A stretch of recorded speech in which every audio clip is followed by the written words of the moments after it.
and I sneakily still get a lot of enjoyment from them when entertaining my little cousins. So I was really excited when a client asked me to translate a series of instruction manuals for toys for toddlers. This project seemed like a breath of fresh air compared to the somewhat tedious legal insurance texts I'd been sweating over, or even yawning over, for the last few weeks. And so I was sent a bunch of colourful, eye-catching PDFs with pictures of toys that featured cartoon characters who were the childhood favourites of many. Minnie and Mickey, to be precise. So I set to work on this Tuesday afternoon filler thinking, great, this will be a piece of cake. And it was, for a while. And then I got to the section on how the toys developed children's skills. Great, I thought. The text was exactly the same. This will be a breeze. And then I saw it. It was just the difference of one tiny little letter. And I certainly would have missed it were it not for my super ninja translator eye. But there it was. Our little friend Mickey Mouse enhances the visual, cognitive, psychomotor skills and what have you of the bambino, so small boy in Italian. Minnie Mouse does exactly the same things for the bambina, small girl. Of course, Italian is a language that can also assign gender to things like tables and chairs, and it does it through its grammar. And you also have to know that bambino can also mean child. So at first I thought, stuff it, do I really care? Let's just get this done and move on. But it niggled away at the back of my mind, and so I felt I had to revisit the section. I took a while to question whether the use of language here was just following grammatical structure, or was it actually sending a deeper and less innocent message? But after looking at the ad campaigns overall, it was absolutely obvious. The mini files came in 50 shades of pink, and it had a girl toddler as the face of the campaign, and the Mickey files came in 50 shades of blue and featured a bouncy baby boy. Disney was telling me loud and clear that Mickey was for boys and Minnie was for girls. But the thing is, it wasn't just telling me, was it? This massively influential leading brand was telling both parents and children the same message. And I had a clear example of gender stereotyped toy marketing staring at me blue in the face. So yes, I thought, I do care. Why? I could have just translated it and had more time on my hands. I wasn't getting paid to answer philosophical questions. In fact, based on a time-money ratio, the more I puzzled over it, the less I was earning. But I just couldn't let it slide. And I'm now going to explain to you why. And actually the Let Toys Be Toys organisation sums it up really well. They give 4 reasons why this is important. 1, kids should decide for themselves what they think is fun. Why put these limits on playing? 2, play matters. Children need a wide range of play so they can develop different skills. 3, marketing matters. Directing consumers in this way actually restricts children's play.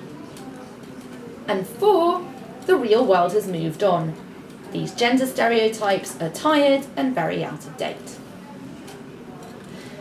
When it comes to the first 2 points, so kids deciding for themselves and the importance of playing, play is crucial to how children develop and learn about the world. In education, it's recognised that they need access to a range of toys and playing experiences.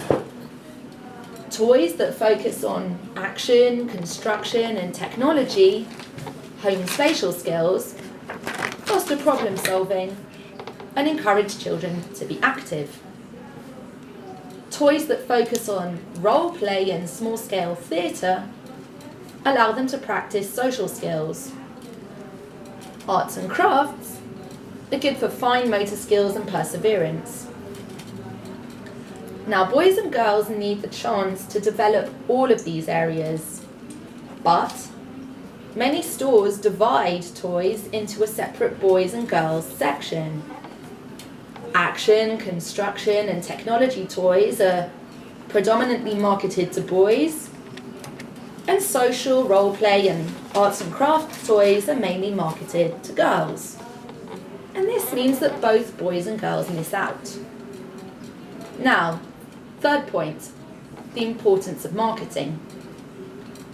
How toys are labelled and displayed affect consumers' buying habits. A lot of people will feel uncomfortable buying a boy a pink toy or a girl a toy that says "for boys" on it. Other buyers might also not be aware that the choices are so restricted. They might not notice that you don't find science kits and construction toys in the girls section, or arts and crafts and kitchen toys in the boys. And if they're never offered a chance, a child might never find out if they enjoy a certain toy or type of play. And what's dangerous is that children are absorbing these messages about what girls and boys are supposed to like. Children are always looking for patterns and social rules.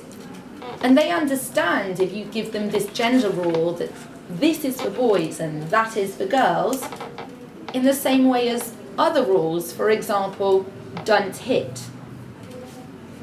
These rigid boundaries turn children away from their true preferences and also provide fertile grounds for bullying. Now, when it comes to the fourth point, stereotypes. Children don't pop out the womb with expectations about their future careers or beliefs, but the stereotypes that we see in toy marketing have a direct connection with inequalities in adult life.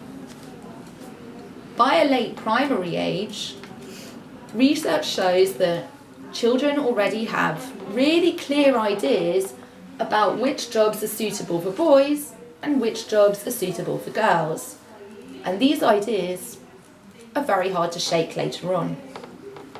Themes of glamour and beauty in toys and playthings that are directed at even the youngest girl tips over into a worrying emphasis on outward appearance.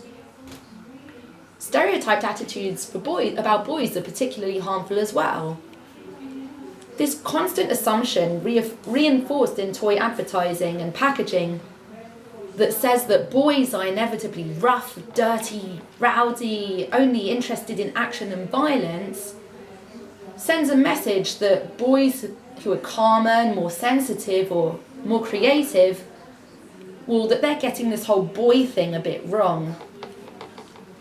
It also feeds low expectations of boys and is said to undermine their performance at school. So yes, it does matter.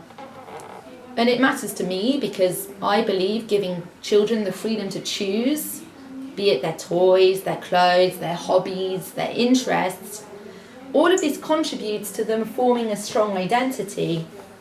It helps them develop better decision-making skills, be more tolerant and interesting and interested human beings, and it contributes to their overall happiness. Companies like Disney should do more, and they can. It's easy for retailers to make a positive difference and can even be beneficial. Do we have enough time to talk about why it's been beneficial, or should we stop now?